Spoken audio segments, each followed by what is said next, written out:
Gibran batal, Prabowo gagal, Jokowi terjungkal. Gonjang-ganjing putusan MK yang berhasil meloloskan Gibran semakin kencang. Ketua MK Jimli Asidiki memberi sinyal atas pelanggaran kode etik yang berakibat pada pembatalan. Di samping itu, peraturan KPU belum menyesuaikan dengan putusan MK sehingga pendaftaran Prabowo Gibran tidak memenuhi syarat.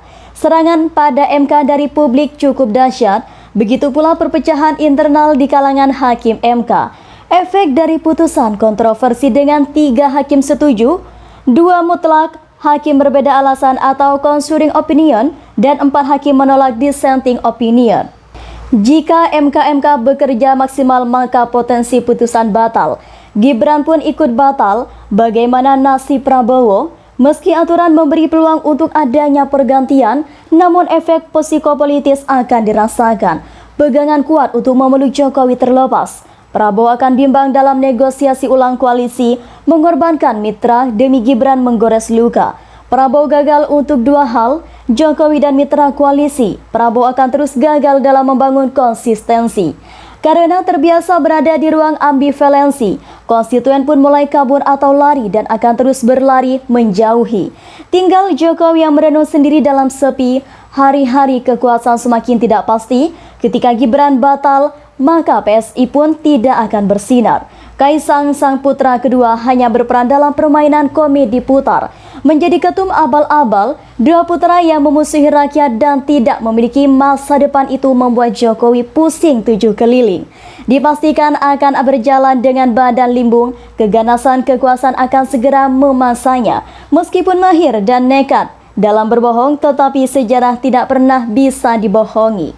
Hari-hari kejayaan akan berakhir ketika bingkai bagaikan sempurna dan kuat di sanalah kerapuhan dan kelemahan itu berada. Kasus putusan MK yang melegitimasi nepotisme menjadi pintu reaksi besar. Tanggal 20 Oktober 2023, mahasiswa telah mengawali aksi. Tentu bukan terakhir kali bila ada 5 hari berturut-turut tanpa jeda mahasiswa berdemonstrasi akan lain hasilnya. Tidak perlu sampai malam karena itu melanggar. Cukup sampai sore, tetapi berulang tiap hari dengan gelombang yang cukup membesar. Tepatnya bukan di patung kuda, tetapi di gedung DPR MPR, menggedor dan mengusik kenikmatan wakil-wakil rakyat. Rezim keluarga adalah alasan efektif untuk bergerak menuju pemakzulan. Ada mahasiswa, buruh, emak-emak, santri, ulama, serta kelompok perlawanan lainnya. Suasana jenuh dan kesal kepada rezim Jokowi sudah terasa di mana-mana. Hancur-hancuran bernegara di bawah kepemimpinannya. Jokowi sendiri seperti merasa kuat, tapi sebenarnya ia sedang menghitung waktu untuk terjungkal. Urusan MK dapat membuat dirinya terjungkal, ditambah persoalan lain yang menjadi utang uang, proyek, pelanggaran HAM, rumpang, Cina, IKN, dan lainnya. Daya beli rakyat yang terus melemah dan harga-harga yang melambung menjadi kekuatan besar bagi rakyat untuk berontak dan melawan. People power mengalir mencari pintu. Dahulu kudeta PKI adalah pintu aksi rakyat untuk menumbangkan Soekarno. Di saat itu Soekarno kuat dan mampu mengendalikan seluruh kekuatan politik termasuk TNI dan PKI. Kondisi ekonomi menjadi pintu masuk gerakan untuk meruntuhkan Soeharto. Di tangan Soeharto segenggam semua kekuatan partai politik, Ormas dan TNI, DPR, MPR juga lumpuh, tapi semua berubah dengan cepat. Suara taktis dimulai petisi 50 menemukan momentum perubahan pada saat kekuasaan mencapai puncaknya. Jokowi mengulangi kembali, padahal sudah ada warning dari petisi 100 yang mendorong pemulihan kedaulatan rakyat. Jokowi dan oligarki telah menodai dan merenggut pasa kehormatan demokrasi.